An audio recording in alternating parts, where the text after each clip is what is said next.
Comment arrêter de tout remettre au lendemain? Bonjour à toutes et à tous et bienvenue dans cette vidéo. Je suis Alex Cormon, votre coach en développement personnel. Déjà, je voulais faire une petite annonce. Nous sommes proches des 100 000 abonnés sur cette chaîne et je tenais vraiment à vous remercier pour votre confiance et à vous remercier pour votre participation à cette communauté. Comment arrêter de tout remettre au lendemain? J'ai coaché un jeune homme hier qui est dans une situation assez dramatique. Son couple est en train de voler à l'éclat, sa famille également. Et il me dit, Alex, je n'arrive pas à agir, je remets tout au lendemain, je n'arrive pas à faire du sport pour me ressaisir, j'arrive pas à aller au boulot, j'arrive plus à rien. Comment faire pour éviter de tout remettre au lendemain? Cette situation, vous avez pu la voir dans divers domaines de votre vie, pas forcément que dans le sentimental. Et c'est pourquoi je voulais faire cette vidéo pour vous tous, d'accord? Il y a deux situations, deux solutions, solutions, astuces qui peuvent vous aider à aller de l'avant et à arrêter de tout remettre au lendemain. La première astuce, c'est de prendre une feuille et de lister tout ce que vous allez perdre. Ok? Donc je lui ai demandé à cet homme de lister tout ce qu'il allait perdre. La garde de ses enfants, de l'argent, la maison, etc., etc. Sa femme accessoirement également, c'est quand même très important. Donc je lui ai demandé de tout lister. Ok? Et je lui ai dit très bien, maintenant que tu as fait cette liste, comment tu te sens? Il me dit Alex, je me sens comme d'habitude, pas trac, pas très bien. Je lui ai dit ok, très bien. Ce qu'on va faire maintenant, c'est que je veux que tu imagines ta vie sans ça. Sans toutes ces choses qui sont importantes pour toi. Parce que si c'était comme d'habitude, ce n'était pas suffisant pour qu'il arrête de remettre les choses au lendemain. Je devais appuyer là où ça fait mal.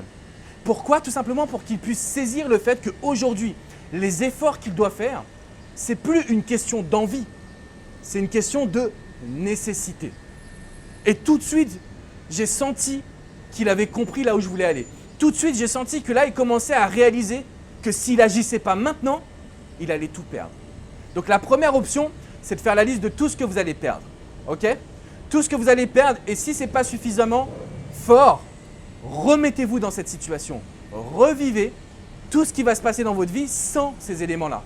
Je sais qu'en temps normal, on vous parle souvent de évacuer le négatif, évacuer le stress, évacuer tout ce qui vous perturbe.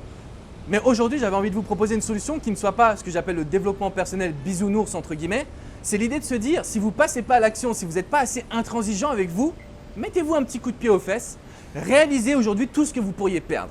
Ok? Si vous ne croyez pas en ce concept, lisez un bouquin qui est extraordinaire. Robert Cialdini, célèbre psychologue américain, Influence et manipulation. Vous allez comprendre tout ce qui se passe en matière de gestion d'être humain.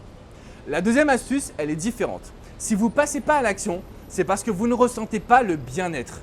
Alors c'est simple, prenez une feuille et notez votre dream list. Tout ce que vous aimeriez accomplir, tout ce que vous aimeriez faire, tout ce qui vous amène du positif, tout ce qui vous plaît. D'accord? Si vous aimez manger du chocolat, mangez du chocolat. Si vous aimez aller courir, allez courir. Faites des choses que vous aimez dans un premier temps. Ok? Et au fur et à mesure, vous allez vous challenger. Si vous aimez par exemple les sorties, challengez-vous avec de la nouveauté. Si vous aimez les randonnées, challengez-vous sur la durée de la randonnée. Essayez toujours de vous remettre dans une dynamique de challenge. Parce que quand on ne passe pas à l'action, ça sous-entend qu'on n'est pas assez intransigeant avec soi-même. Ça sous-entend qu'on remet les choses au lendemain parce que sur le moment présent, on a cette capacité à repousser les choses.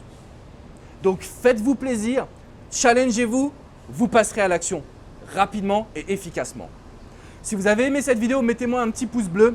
Si vous avez des questions, des envies de partage, c'est dans les commentaires juste en dessous. De mon côté, je vous invite vraiment à vous abonner à cette chaîne. Vous recevrez plein de vidéos pour votre vie personnelle et pour votre évolution. Jusqu'à aujourd'hui, vous remettiez tout au lendemain. D'accord? Ce que je veux que vous fassiez, c'est simple. Dès ce soir, vous prenez la liste de toutes les choses que vous pourriez perdre. Et à côté de ça, toutes les choses que vous aimeriez vivre et accomplir dans votre vie. Là, vous aurez une photocopie géante du passage à l'action. Il s'agira juste d'aller piocher les petites actions que vous voulez réaliser. Et après cela, votre vie va changer du tout au tout. D'accord? Donc je vous invite vraiment aujourd'hui à ne pas repousser les choses parce que les regrets, c'est ce qu'il y a de pire pour un être humain. Si vous avez besoin de conseils sur votre confiance en soi, je vous ai inscrit une vidéo privée juste dans la description, juste en dessous. Elle est accessible uniquement sur mon site internet et je vous ai expliqué exactement comment réussir à prendre le contrôle de votre vie. Je vous dis à très bientôt les amis. Ciao, ciao.